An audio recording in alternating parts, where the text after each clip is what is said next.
ஏய் என்ன பண்ற? ஒரு கேம் கண்டுபிடிச்சுங்க. அது விளாட்டுன்னு வச்சுக்க, இங்க தேங்காய் எல்லாம் நீ எடுத்துன்னு போயிடலாம்.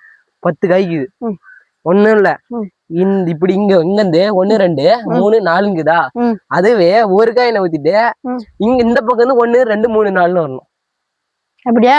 அப்படிதான். மறுபடியும் சொல்ற, ஒரு ரூல்ஸ், ஒரே காய் தான் ஊத்தணும். சரியா? ஒரு காய் தானே ஊத்துனா.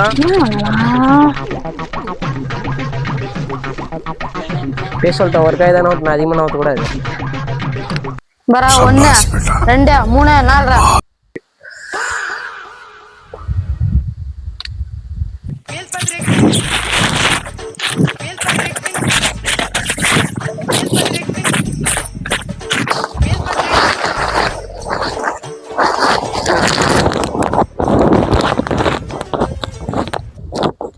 டேய், இந்த மாதிரி வீடெல்லாம் ஏகப்படுதா பார்த்தா. நீ வேற எதனா புதுசா ட்ரை பண்ணு. என்ன வரோம்.